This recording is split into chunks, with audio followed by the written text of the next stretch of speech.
விழுப்புரத்தில் கனமழையால் பாதிக்கப்பட்ட மக்களிடம் பேச்சு நடத்த சென்ற அமைச்சர் பொன்முடி மீது கிராம மக்கள் சேற்றை வாரி அடித்தனர்.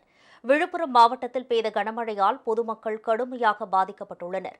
இந்நிலையில் சாத்தனூர் அணையில் இருந்து முன்னறிவிப்பின்றி தண்ணீர் திறக்கப்பட்டதால் பல கிராமங்கள் நீரில் மூழ்கின. அரசூர், இருவேல்பட்டு உட்பட 5க்கும் மேற்பட்ட கிராமங்கள் முழுமையாக மூழ்கியுள்ளன. அந்த கிராம மக்கள் சாலையில் தஞ்சம் அடைந்துள்ளனர்.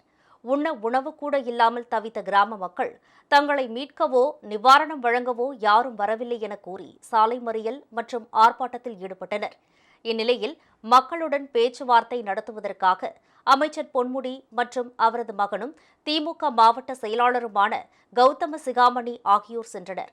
இருவேல்பட்டு என்ற பகுதியில் மகிழுந்தில் அமர்ந்தவாறே அவர்கள் இருவரும் மக்களிடம் பேசியிருக்கிறார்கள். இதனால் ஆத்திரமடைந்த அப்பகுதி மக்கள் மகிழுந்தை விட்டு கீழே இறங்குமாறு கூறியிருக்கிறார்கள். அவர்கள் கீழே இறங்கி வந்தபோது அவர்கள் இருவர் மீதும் சேற்றை வாரி அடித்துள்ளனர். இதனையடுத்து அப்பகுதியில் இருந்து அமைச்சர் பொன்முடியும் அவரது மகனும் பாதுகாப்புடன் உடனடியாக புறப்பட்டுச் சென்றனர். மாவட்ட ஆட்சியர் பழனி அப்பகுதி மக்களுடன் பேச்சு நடத்தி அவர்களுக்கு தேவையான நிவாரண உதவிகளை செய்வதாக கூறி சமாதானப்படுத்தியுள்ளார்.